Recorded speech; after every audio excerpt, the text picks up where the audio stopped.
¿Sabes cuáles son los 3 requisitos para el apostolado en el Nuevo Testamento? Y en los primeros capítulos del libro de Hechos aprendemos algo del proceso o del procedimiento que la iglesia realizó para hacer esa selección. Y al reconstruir todo el escenario, entendemos que había criterios básicos que debían cumplirse en la iglesia primitiva para que una persona pueda calificar como un apóstol.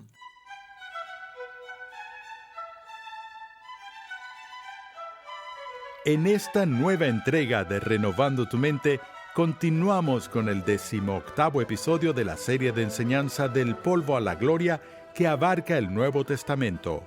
En esta serie el Dr. R.C. Sproul nos ofrece un panorama de la verdad bíblica a lo largo de toda la Escritura. En el episodio anterior vimos por qué el libro de Hechos es la historia del Espíritu Santo guiando y protegiendo a la Iglesia de Cristo en sus primeros años. El Espíritu dio poder a los apóstoles para predicar el Evangelio en Judea, Samaria y gradualmente a través de los confines de la tierra. Hay un personaje en particular que se destaca en el libro de los Hechos, primero por su feroz persecución de la Iglesia y luego por su abnegada y sacrificial defensa de Cristo como uno de sus apóstoles. Te invito a escuchar la clase del día de hoy con el Dr. R.C. Sproul en la voz de Pepe Mendoza mientras describe la conversión de Pablo y su llamado directo de Cristo al ministerio apostólico. Hoy vamos a tratar de responder a la pregunta, al menos en parte.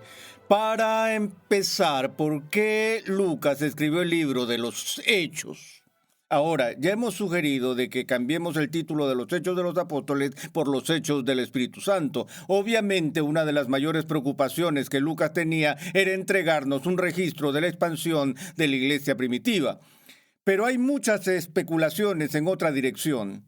Hay muchos que creen, y no sin alguna razón sólida, que una de las principales preocupaciones que Lucas tenía al escribir el libro de los Hechos fue para dar a la iglesia una apología, una justificación, una explicación o una defensa de la autenticidad del apostolado de San Pablo.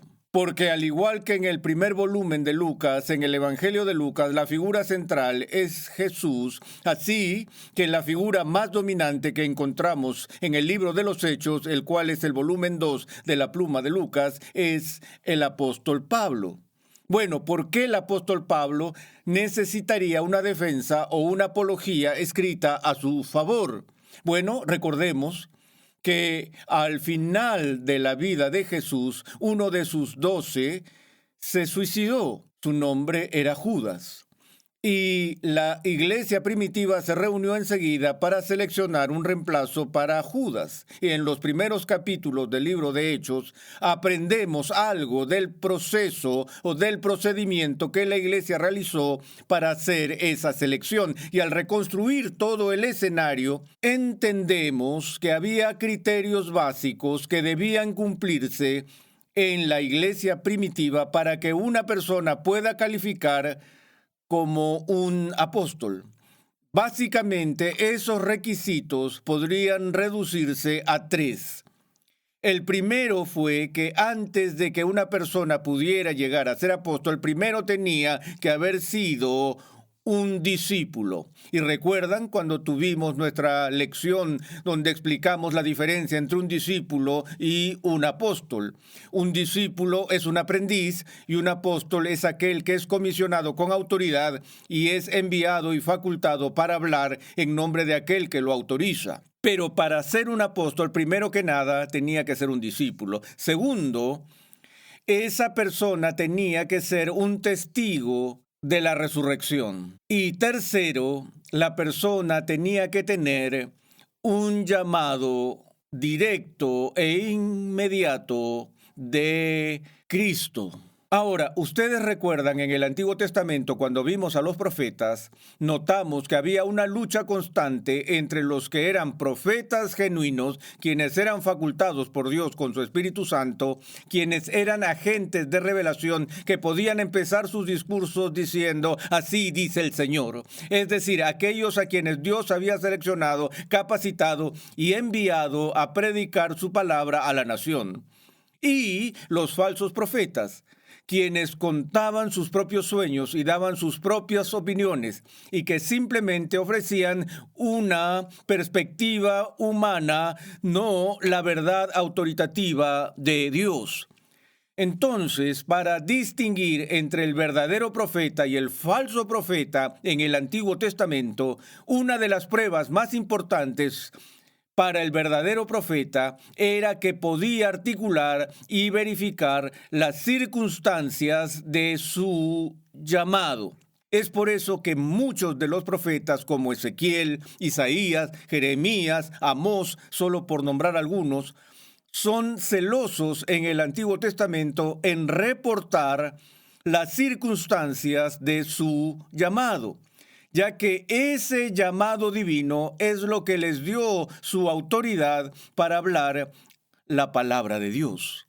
Ahora, se nos dice acerca de la iglesia que el fundamento de la iglesia son los profetas y los apóstoles, siendo Cristo la piedra angular. Entonces hay un sentido en el cual el apóstol en el Nuevo Testamento ocupa un lugar paralelo de autoridad con el profeta en el Antiguo Testamento. Y el apóstol del Nuevo Testamento es el agente de revelación de Dios que anuncia la palabra de Dios con nada menos que la autoridad de Dios. Por eso es imperativo que para ser un apóstol, tal apóstol tenía que ser llamado y enviado, comisionado y autorizado directa e inmediatamente por Cristo. Ahora, una de las razones por las que el debate continúa en nuestros días sobre la sucesión apostólica tiene que ver con estos criterios. Quiero decir que hay muchos creyentes, muchos cristianos que creen que todavía hay apóstoles correteando en las iglesias de hoy, mientras que otros cristianos no creen que haya apóstoles en el sentido completo, con una A mayúscula, en la iglesia de hoy. Algunos sostienen que no podría ser posible que haya un apóstol hoy, puesto que no hay ni uno vivo que alguna vez haya sido discípulo de Jesús o que haya sido testigo original de la resurrección, o que haya sido directa e inmediatamente llamado por Cristo en el primer siglo. Ahora, tan pronto como alguien hace un argumento de esa manera, alguien inmediatamente responderá y dirá, espera un momento, ¿qué pasa con Pablo? ¿Pablo no era un discípulo? Y Pablo no fue testigo de la resurrección de la misma manera que lo fueron los otros discípulos. Así que Pablo pierde en dos de estas tres credenciales. Lo que se dice de Pablo en el Nuevo Testamento y lo que Lucas es tan celoso de atestiguar es que Pablo recibió un llamado directo e inmediato de Cristo y que es ese llamado de Cristo de donde él recibe su autoridad. Ahora, permítanme añadir esto. Alguien podría decir, bueno, entonces eso significa que hoy alguien puede recibir un llamado directo e inmediato, tal como le pasó a Pablo. Y entonces, ¿quién puede decir que ya no hay apóstoles hoy? Bueno, también entendemos que cuando Pablo recibió su llamado, fue enviado inmediatamente de vuelta a la iglesia en Jerusalén. Y en cierto sentido, fue confirmado por aquel grupo de hombres cuya autoridad apostólica no era cuestionada. Ahora, Pablo era celoso en sus cartas. Después dice que eso no significa que su autoridad se deriva de ellos. Su autoridad vino de Cristo. Sin embargo, El hecho de que su autoridad le fue dada por Cristo fue confirmada por los otros apóstoles originales, y eso es un punto muy importante. Pero en todo caso, Lucas es tan celoso de darnos las credenciales del apóstol Pablo que no solo una vez o dos veces, sino que en varias ocasiones en el libro de Hechos nos da ya sea un relato directo o alusiones a las circunstancias del llamado apostólico de Pablo. Tomemos algunos minutos y veamos ese registro que Lucas nos da en el 9º capítulo del libro de los Hechos. El versículo 1 del capítulo 9 empieza como sigue: Saulo, respirando todavía amenazas y muerte contra los discípulos del Señor, fue al sumo sacerdote y le pidió cartas para las sinagogas de Damasco, para que si encontraba algunos que pertenecieran al camino, tanto hombres como mujeres, los pudiera llevar atados a Jerusalén. Ahora, esta pequeña declaración introductoria de Lucas nos da una visión más clara de por qué la pregunta sobre la autenticidad del apostolado de Pablo era necesaria, porque él tenía una reputación entre la comunidad creyente como el flagelo de la comunidad cristiana. Se nos dijo que respiraba fuego mientras exponía su apasionado deseo de librar al mundo de esta nueva secta herética que creía que estaba destruyendo la pureza del judaísmo. Sabemos que Saulo había sido instruido en la instrucción rabínica. Él había estudiado con el maestro de la ley más importante y famoso de su época, Gamaliel, y se llamó a sí mismo un fariseo de fariseos. Han dicho los historiadores que Pablo tenía el equivalente a 2 PhD a la edad de 21 años y era el hombre más educado en Palestina. Sin embargo, su educación no solo hizo que se opusiera con más fuerza a esta secta, quienes fueron llamados gente del camino y a los cuales quería desaparecer. Y así se convirtió en el Adolf Eichmann para la iglesia del primer siglo, quien buscaba una solución final para esos cristianos que pudiera exterminarlos. Y entonces, al escuchar que este Eichmann, este Hitler, que había llevado una despiadada campaña de persecución contra el pueblo de Dios, se estaba haciendo pasar ahora como el portavoz comisionado de Jesucristo, eso hizo que fuera muy, muy difícil para algunos de los creyentes del primer siglo aceptar eso. Entonces, otra vez, uno de los temas que Lucas tiene que aclarar en este libro es ese cambio radical, esa conversión radical en actitud y en pasión de Saulo de Tarso.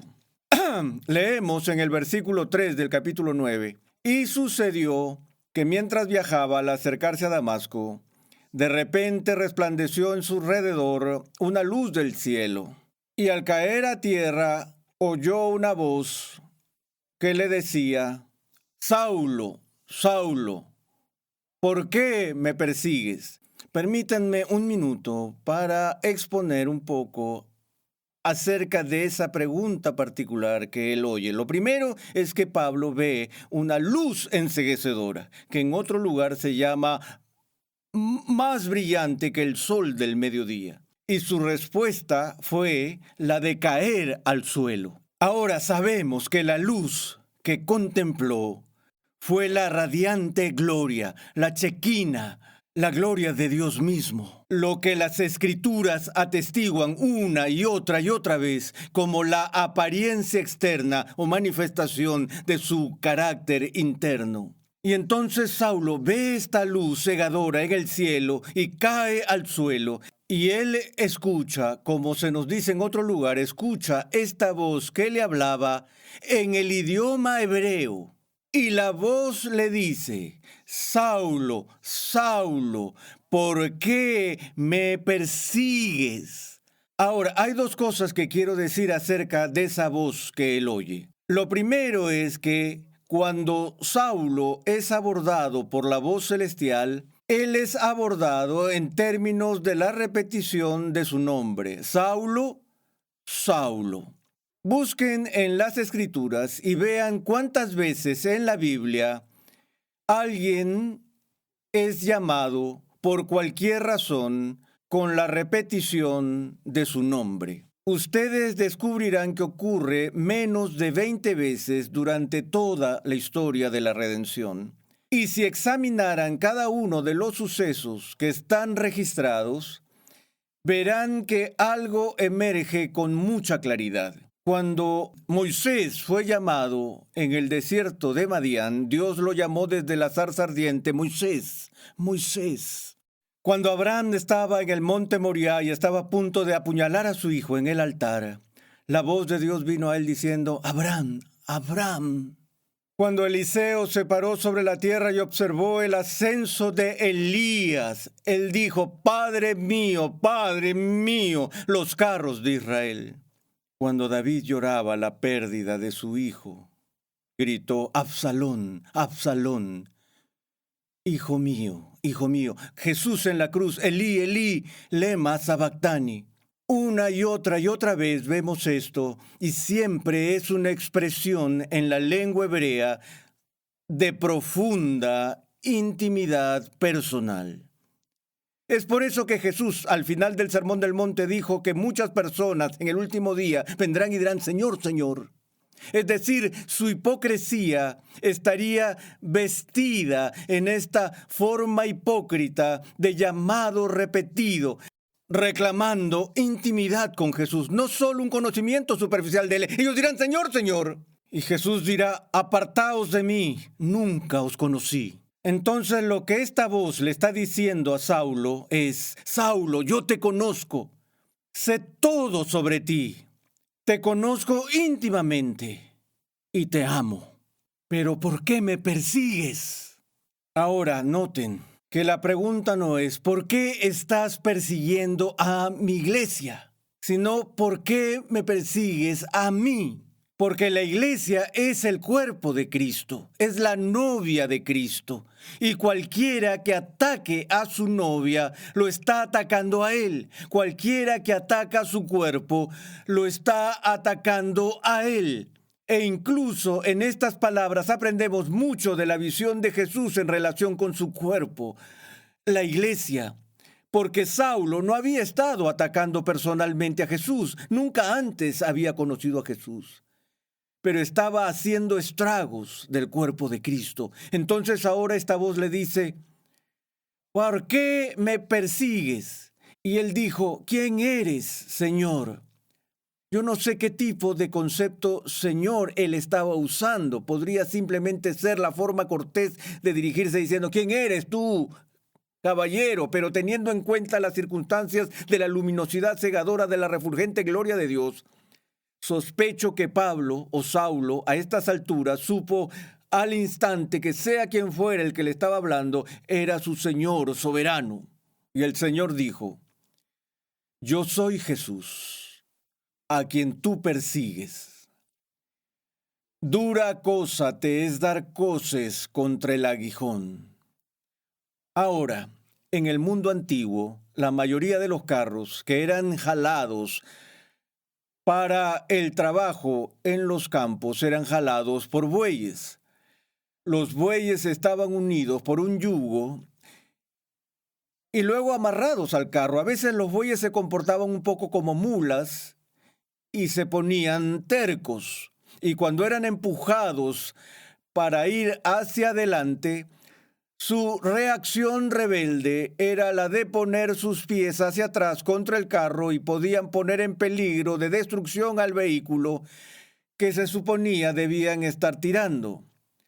Por eso algunos de los agricultores fijaban algunas puntas bastante fuertes en la parte delantera del carro, de tal modo que si el buey pateaba en venganza, dañaría su propia pata y entendería el mensaje de que era hora de moverse. Pero también estaban aquellos que eran considerados los bueyes más tontos, los cuales pateaban contra los aguijones y herían sus patas y luego se enfurecían y se volvían tan locos que pateaban de nuevo con más fuerza y cuanto más pateaban, más daño se hacían a sí mismos. Esa era la imagen que es utilizada por Jesús cuando dice, Pablo o Saulo, tonto buey. Él dice, tu furia no conoce límites, vas de una ciudad a otra tratando de destruir mi iglesia. Estás dando patadas contra el aguijón, pero todo lo que haces es lastimarte. Entonces él, Saulo, temblando y maravillado, dijo, Señor, ¿qué quieres que haga? Lo cual indica que la conversión ya ha tenido lugar. ¿Qué quieres que haga? Esto es tan típico de las circunstancias de un llamado a un profeta en el Antiguo Testamento. ¿Qué quieres que haga?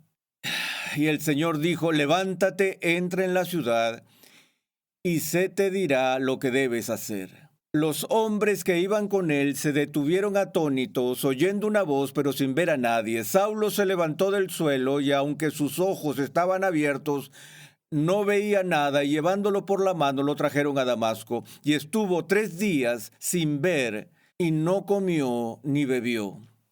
Había en Damasco cierto discípulo llamado Ananías, y el Señor le dijo en una visión, Ananías. Y él dijo, heme aquí, Señor. Y el Señor le dijo, levántate y ve a la calle que se llama derecha y pregunta en la casa de Judas por un hombre de Tarso llamado Saulo, porque he aquí está orando. Y ha visto en una visión a un hombre llamado Ananías que entra y pone las manos sobre él para que recobre la vista. Pero Ananías respondió, Señor, he oído de muchos acerca de este hombre. Cuánto mal ha hecho a tus santos en Jerusalén.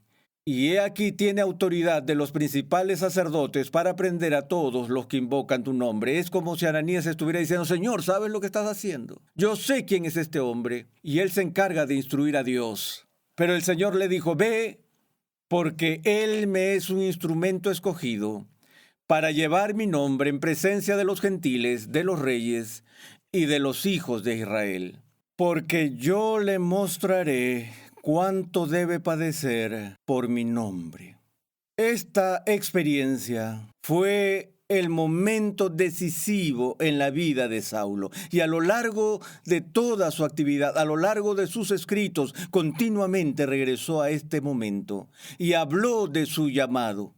Habló de ser elegido por Dios, comisionado y apartado para ser derramado como una ofrenda, del participar en las aflicciones de Cristo, para participar en la humillación de Jesús, para que también pueda participar en la exaltación de Cristo. Y el relato es que nunca hubo en la faz de la tierra, aparte del mismo Jesús, un sirviente de Dios más devoto y obediente que este hombre, cuyas actividades en el nombre de Cristo, el cual era el amante de su alma, fueron, por decirlo menos, prodigiosas. Más tarde, mientras estaba parado en cadenas ante el rey Agripa y defendía su ministerio, él le contó a Agripa esta misma historia. Y cuando él terminó, le dijo a Agripa, con lo cual, oh rey, no fui rebelde a esta visión celestial. Él tuvo la visión, escuchó el llamado y él obedeció al llamado hasta el mismo segundo en que bajo el decreto de Nerón su cabeza fue separada de su cuerpo y se fue a casa para estar con Cristo.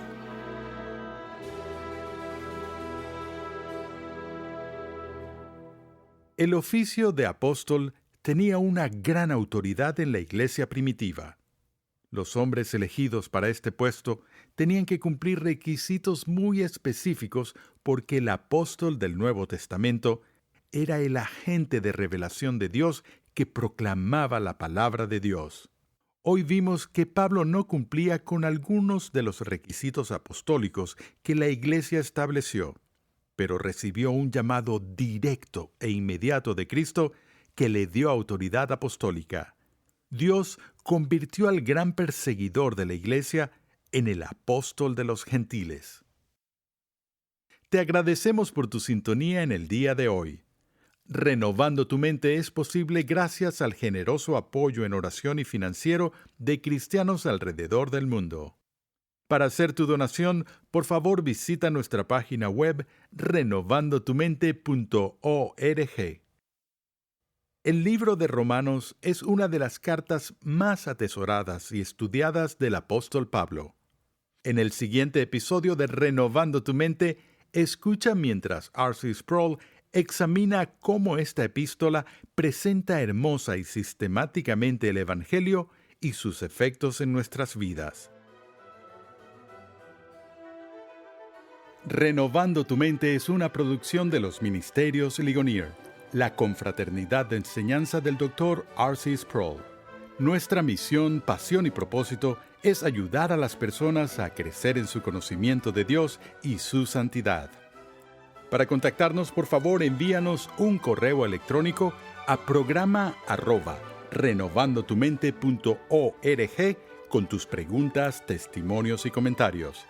También te invitamos a visitar nuestra página web renovandotumente.org, donde podrás descargar gratuitamente la guía de estudio de la serie de hoy y además encontrarás una amplia variedad de recursos tales como clases, artículos y contenido multimedia con la finalidad de cumplir con nuestra misión de proclamar, enseñar y defender la santidad de Dios en toda su plenitud a tantas personas como sea posible.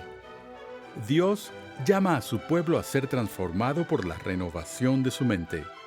Es por esta razón que transmitimos una enseñanza que expone las glorias de Dios reveladas en la Biblia en el contexto de la cultura, la filosofía, la apologética, la ética y la historia de la Iglesia. Te invitamos a sintonizarnos nuevamente en esta misma emisora y en este mismo horario y a unirte a nuestra comunidad virtual en las redes sociales.